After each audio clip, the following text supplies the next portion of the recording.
First up on the show, the Indian government has formed a committee to explore the feasibility of its one nation, one election plan. The panel will be headed by the former President of India, Ramnath Kovind. This move comes just ahead of the special session that has been called for both houses of parliament. An announcement which has triggered a flurry of speculations on what urgent issues the government wants to discuss. Both houses will hold 5 sittings from September 18 to 22nd. As per our sources, during the special session, all top officials from the central department, including secretaries and cabinet secretaries, have been instructed to be in Delhi.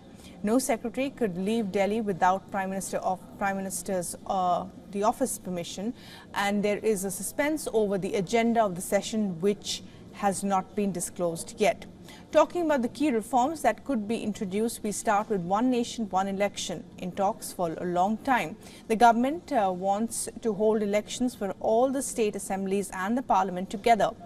Over to the next 1 year, at least 9 state assemblies are due for elections, and in April next year, we would have elections to the Lok Sabha.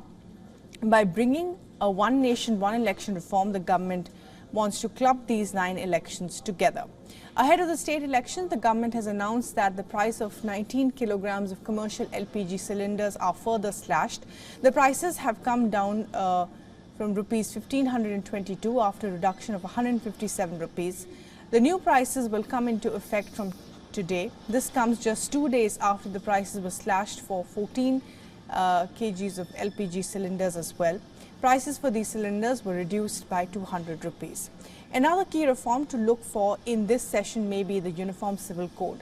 A constitutional directive to the states since the inception, the Uniform Civil Code is one of the key reforms that the present government has been pushing for a long time. Such a legislation intends to streamline the personal and civil laws for Indians across communities. This will be one done away with in a special session that needs to be seen. There has also been speculation that the Women's Reservation Bill could be tabled. The bill proposes to reserve 33% seats in the lower house and the state legislative assemblies for women. Recently, the BJP-led state government in Madhya Pradesh had announced 35% for women in government jobs. The next issue at hand could be getting some crucial pending bills approved. At least 10 such key bills are pending at the moment, including the 3 bills on the new penal and judicial code, a bill regarding the appointment and terms of service of the election commissioners, a bill on data protection as well. So all eyes are obviously going to be on this special session, which is likely to be held in the new parliament, which was unveiled in May this year.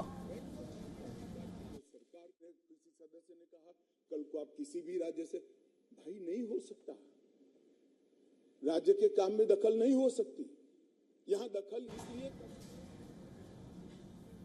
And our principal correspondent Disha Shah is now joining us on the phone line for the very latest on this. So Disha, several elements to this. One, of course, the special session and the fact that the government wants to introduce the one nation, one election bid. Also other issues coming up, but the opposition under the large umbrella called India wants to oppose all of that.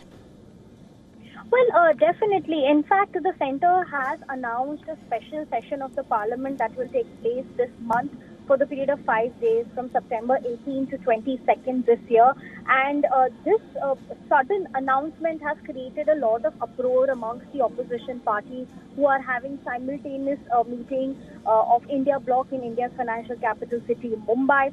As well, and although the agenda of the special session has not been known yet, I mean the sources and the speculations are rife that the government may again introduce important bills like the Women's Reservation Bill, the Uniform Civil Code, in also if you talk about one nation, one election, and lastly to restore the statehood of Jammu and Kashmir. So all of these are speculations that the opposition party and even the sources are making, but all of this will be confirmed once the special session meeting takes place later this month. Right, Shah, thanks very much indeed for joining us with the very latest there. So at the moment, of course, all of this speculation, but clearly something important coming up at that special session. Now, as we said, the political landscape is heating up in India before the upcoming general elections. The opposition alliance of at least 26 parties under the acronym INDIA met in Mumbai. The Indian National Development Inclusive Alliance held its third key meeting, followed by a joint presser. The parties held a crucial discussion to give a structure to their cooperation and crystallize their plans about seat sharing and a common agenda. They have released a three-part joint resolution. The parties resolved to contest the forthcoming Lok Sabha elections together as far as possible. The task in front of us is to come together in the most efficient way possible. And two big steps have been taken in that regard. The first step is a coordination committee and committees under that committee. And the second step is a decision that we will expedite all seat sharing discussions and decisions and make them happen as soon as possible. Seat sharing arrangements in different states will be initiated immediately. The parties have decided for the process to be concluded at the earliest, that too in the collaborative spirit of give and take. The parties also resolved to organize public rallies at the earliest in different parts of the country on issues of public concern and importance. Finally, the India Alliance resolved to coordinate their respective communications and media strategies and campaigns with the theme Judega Bharat, Jeetega India, which means India will unite and India will win. A 13-member coordination committee has also been formed to streamline their efforts. Two state chief ministers, including Tamil Nadu's M.K. Stalin and Jharkhand's Hemant Soren, are part of it.